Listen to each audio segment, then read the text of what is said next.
pessoal, tudo bem? Davi era oriundo da tribo de Judá, que ficava ao sul, na divisa com a Filisteia, um local estratégico. Será por esse motivo que o rei Saul vai nomeá-lo comandante militar da região. Davi era alguém que transitava muito bem ali no reino de Judá. Ele conhecia a região, conhecia as pessoas que moravam ali, ele transitava muito bem por ali. Saul então imaginou que ele daria um bom comandante militar e o nomeia para comandar aquela região. Com Davi ali, acreditava Saul, os filisteus não iriam entrar com tanta facilidade dentro do território de Israel para cometer as suas pilhagens. Então Davi iria bloquear. Essa era a intenção do rei Saul. Mas os planos de Davi são planos muito mais ambiciosos do que ser apenas um comandante militar regionalista. As ambições deles são bem maiores. Davi passa a articular, junto com os demais chefes militares regionais, uma sublevação, um golpe de Estado contra Saul. Esses comandantes militares estavam insatisfeitos com Saul. Eles queriam mais terras. E o rei Saul regulava, não cedia a essas pressões. Então esses comandantes militares acreditavam que Saul poderia lhe dar mais do que estava dando. E Davi tentava ganhar vantagem, trazendo para a sua órbita, trazendo para o seu centro ali de comando esses generais. O rei Saul estava enfrentando muitas dificuldades e, de certa maneira, encontrava-se numa posição debilitada. Saul foi o primeiro rei. Antes da monarquia, as tribos eram governadas por juízes. Eles ficavam um tempo, depois tinham que sair, eram pessoas escolhidas e ficavam um tempo. Sansão foi um dos mais célebres juízes, Teve até uma mulher juíza, a juíza Débora. A monarquia de Saul era uma monarquia iniciante.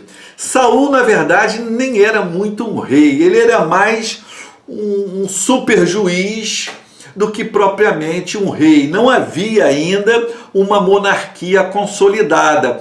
E será isso que animará Davi a tentar dar o golpe contra Saul. Havia uma certa insatisfação por parte do povo e dos chefes dos clãs. Foram eles que pediram a monarquia, porque eles queriam uma monarquia para quê? Para defendê-los dos inimigos externos, certo? Então queriam um exército, mas para formar o exército vai formar com quem? Vai formar um exército com os filhos das famílias, vai enfraquecer os clãs. Os clãs vão ter que fornecer por exército uma mão de obra que eles tinham, iria trabalhar lá na lavoura, no pastoreio dos animais, que agora vai cerrar fileiras lá no exército de Saul. Então eles estão, de certa maneira, também um pouco insatisfeitos com a monarquia. Os profetas nunca gostaram da monarquia. Por quê? Diminuía o poder deles. Na época dos juízes, eles mandavam mais. Agora eles mandam menos, porque há uma competição pelo poder com o rei. Então, associado a tudo isso, tem os antigos e persistentes inimigos de Israel. Os famosos filisteus, os amalequitas, os amonitas, os edomitas, os moabitas. Todos esses povos viviam ali nas proximidades, aproveitando uma brecha e invadindo Israel e pilhando uma coisa ali, pilhando uma coisa acolá. Eles raramente entravam num confronto total. Eram guerrinhas, eram escaramuças, eram brigas, mas isso de modo contínuo. Bom, Davi então tem um projeto de poder, que é destronar Saul e sentar no trono de Israel. Ele tenta lá fazer as jogadas políticas com os comandantes militares, se aproveitando desse clima de insatisfação contra a monarquia. A coisa não funciona tão bem assim. Davi radicaliza. Davi passa a ter um caso, dorme sexualmente com uma das esposas de Saul, Ainoã. No mundo antigo, você dormir com a mulher do outro era uma coisa seríssima. Se hoje, eventualmente, ainda acabe morte, você imagina isso 1000 anos antes de Cristo, como é que era o negócio. Você dormir com a mulher do rei, você está desmerecendo o rei, você está dizendo que o rei é um banana, você está querendo tomar o lugar do rei. Né? Então, com tanta mulher no mundo, quem que Davi vai procurar? Ainoã, uma das esposas do rei, e passa a dormir com uma das esposas do rei. Claro, o rei Saul vai ficar uma arara, com Davi, vai começar a persegui-lo. Claro, ele está vendo claramente que Davi está conspirando contra ele, né? Está conspirando contra ele. E Davi não para aí ainda. Davi vai passar a dormir com quem? Com Mical, a filha do rei Saul, né? Vai dormir com Mical. E não para por aí. Ele vai dormir também com Jonatas. Jonatas, quem era? Filha de Ainoã, que Davi já está dormindo com ela, com Saul. Então Davi vai dormir com a esposa, uma das esposas do rei Saul, vai dormir com a filha do rei Saul, a Mical, e vai dormir com Jonatas, filho do rei Saul.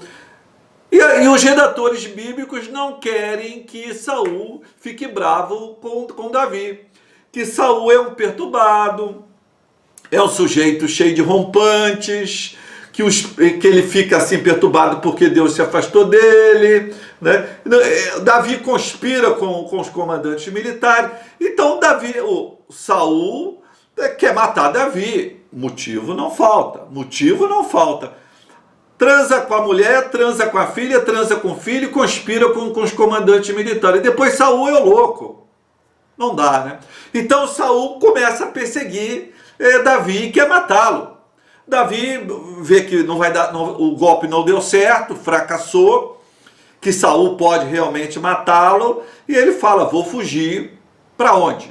Vou fugir para onde eu conheço o local. Claro, onde é? Deserto de Judá. Ele já atuava ali no deserto de Judá. O Davi, depois nós vamos falar sobre essa atividade dele, ele era o que aquilo hoje nós chamamos de miliciano, vendia proteção, fazia pilhagens ali, pilhagens acolá e tal. Tinha um bom relacionamento com os filisteus. Ele chega a trabalhar quase 2 anos como empregado dos filisteus. Então ele vai para o deserto de Judá, ele vai fugir lá para o deserto de Judá e leva Ainoã junto com ele. Claro, se ele deixa Ainoã lá, Ainoã seria morta, seria apedrejada pelos costumes da época. Ela praticou adultério. Então ele carrega Ainoã junto. Mical não vai, porque na época Mical não estava casada com ele. Mical antes vai ser casada com outro. Ele só vai se casar com a Mical. Mical só vai se tornar uma das suas esposas quando ele está mais fortalecido politicamente, depois da morte de Saul. Depois da morte de Saul tem um vácuo de poder que ele vai preencher, e para ele ajudar a preencher esse vácuo de poder, ele manda que lhe tragam Mical para ser uma das suas esposas. E o general Abner, que era um general muito eficiente, muito fiel ao rei Saul, vai trazer Mical e vai entregá-la para Davi. Mas isso só depois, quando ele está bem fortalecido politicamente. Depois nós vamos falar sobre o general Abner. Então, toda essa construção que os redatores bíblicos fazem, porque o que os redatores bíblicos vão contar? Davi conquistou amorosamente Ainoã. Davi conquistou amorosamente Mical.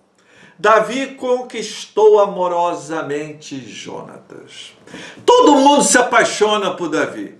Todo mundo gosta do Davi. Na verdade, essas conquistas de Davi vão fazer parte de uma execução de um projeto político de poder. Davi quer sentar-se no trono de Israel. Todas essas conquistas vão servir para quê? Para dar credibilidade e legitimidade a alguém que não tem. Davi era um bandoleiro lá da região de Judá, atacava lá na região de Judá, vivia ali na região de Judá. Ele precisava muito disso. É por isso que os redatores bíblicos vão aproximar bastante ele da família real, porque quanto mais perto da família real, ele vai ganhando essa legitimidade, essa credibilidade para concluir o seu projeto de poder, que é sentar no trono de Israel. E ele vai conseguir. Pessoal, até o próximo vídeo. Tchau!